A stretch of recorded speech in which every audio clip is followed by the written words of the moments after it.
Et on retrouve tout de suite Laurent Roux, Stéphane Sailly. Thank you. Les cartes, vous voyez, c'est ça aussi la révolution du travail, c'est toujours en mouvement et en ébullition. Alors on y va. Prenez place, messieurs, il y a des micros pour vous, des micros verts, des micros rouges. Laurent Roux, directeur du développement entreprise chez Sodexo France. Stéphane Sailly, directeur opération et facility management chez Sodexo aussi. Et Sébastien Moda, directeur marketing et communication Sogeres Sodexo. On commence par Laurent Roux, alors que vous pouvez l'entendre autour de moi, ça bouillonne puisque les ateliers ont commencé, la plénière aussi. Et ici sur le plateau, c'est Laurent Roux. Donc qui va me dire quelles sont les attentes auprès des clients que vous avez aujourd'hui? Bonjour. Bonjour madame. En fait, le marché évolue beaucoup depuis un an, on le sait tous. Ce que je constate en tant que commercial, c'est qu'on était appelé il y a encore quelques temps pour faire des appels d'offres classiques dans les activités qui sont les nôtres, de services de restauration, de maintenance multitechnique ou de FM, Facility Management. Et en fait, on se rend compte que maintenant, nos clients nous demandent des activités, nous demandent ont des besoins qui sont variés et qui ne rentrent pas forcément dans un cahier des charges et qui ont besoin de réflexion. Et du coup, on est de plus en plus en co-construction avec nos clients. Cette co-construction, c'est des réflexions très profondes sur l'utilisateur. Et ce n'est pas simplement dans un cahier des charges écrit que ça peut se trouver, c'est dans une discussion profonde à multiples reprises avec le client. Donc ça évolue, notre métier évolue beaucoup. Il ne s'agit pas simplement de répondre à un cahier des charges, mais de co-construire la solution idéale pour un client.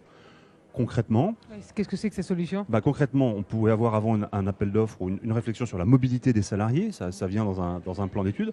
Maintenant, on va nous parler de liberté. Comment est-ce qu'on peut gérer la liberté pour un salarié? C'est-à-dire que la personne va arriver le matin, mais est-ce qu'elle a une place au parking? La personne va vouloir manger toute la journée, pas forcément que le midi dans son self. La personne voudra avoir de la facilité pour rentrer chez elle le soir et pouvoir consommer un repas. Est-ce qu'on a un repas du soir à lui proposer? Donc, on comprend bien que ce besoin n'est pas simplement écrit par un cahier des charges, mais aussi en fonction de la culture de l'entreprise, des besoins de l'entreprise. C'est un sacré casse-tête, comment vous faites? On co-construit, on discute, on challenge, et on fait beaucoup de réunions avec nos clients plutôt que de répondre dans notre bureau à un cahier des charges très précis qui est écrit. Sébastien Moda, et vous, qu'est-ce que vous proposez à terme de services pour vos clients? Oui, bonjour. Alors, ce qu'on propose, c'est d'abord de repenser nos métiers et nos activités traditionnelles. Je vais vous prendre un exemple très simple, celui de la restauration, où on revisite les usages des espaces restaurants, cafétérias, pour en faire des espaces lieux de vie qui vivent toute la journée et qui permettent aux salariés, plus seulement de se restaurer, mais par exemple de se réunir et de se retrouver en dehors du déjeuner. C'est ça le Social Hub? Alors, c'est pas tout à fait ça, je vais y revenir. Ce qu'on propose aussi, c'est plus largement une démarche d'accompagnement autour de la transformation des entreprises.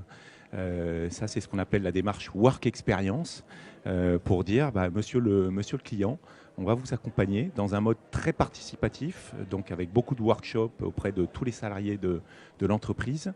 Et puis, on va, en fonction des attentes, en fonction de ce qui émerge, on va repenser la façon d'organiser les espaces de travail et bien entendu tous les services qu'on peut opérer assez classiquement auprès des salariés. Alors, si je comprends bien, vous mettez en place, vous développez plus d'ateliers parce qu'il y a une problématique de retour à l'humain. C'est ça la révolution du travail? Alors complètement, enfin, l'humain c'est au cœur du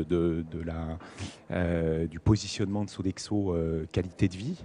Et c'est effectivement se dire qu'on ne va pas inventer les espaces, les services dans notre coin, mais on va vraiment travailler en mode très, très, très collaboratif, en fameux design d'expérience avec les salariés. C'est pas à contre-courant de l'hypertechnologie qu'on peut trouver en ce moment en 2017, non?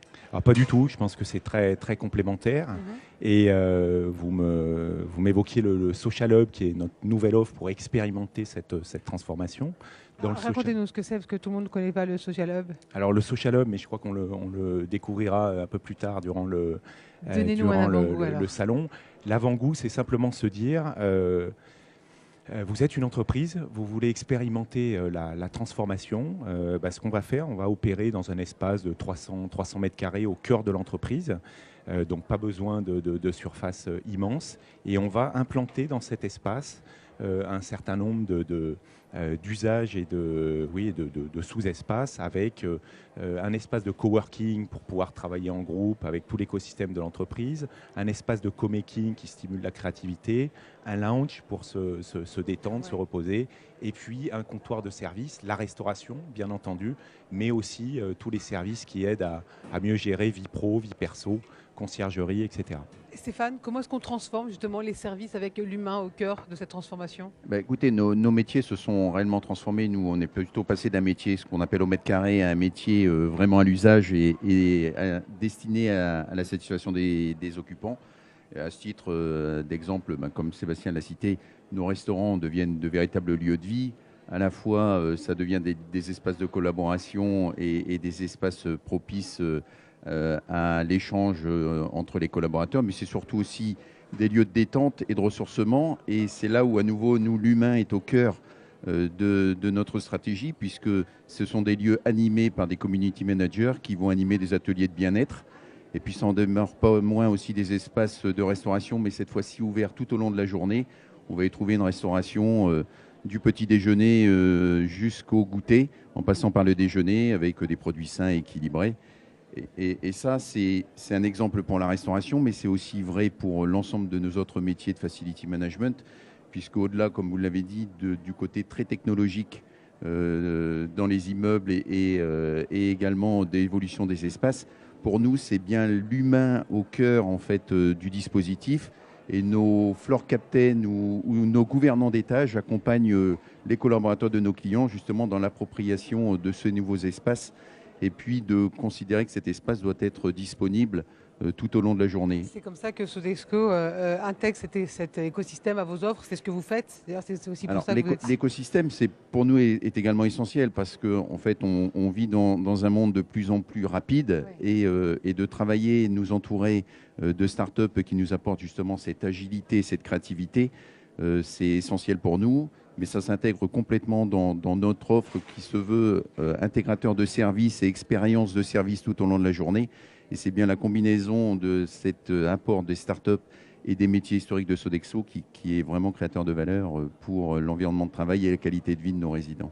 En tout cas, derrière vos descriptions assez faciles et assez naturelles, j'ai l'impression qu'il y a quand même beaucoup de travail derrière, parce que l'évolution de la société est quand même un sacré casse-tête, en tout cas vu de mon côté. Merci beaucoup, messieurs. Je rappelle Laurent Rault, directeur du développement entreprise chez Sodexo France, Stéphane Sailly, directeur des opérations de Facilities Management chez Sodexo, et Sébastien Moda au milieu, directeur marketing et communication Sogérès Sodexo. Merci à tous les trois. C'est Anne-Laure Kéchiel qui vient nous rejoindre maintenant, associée et gérante chez Rothschild.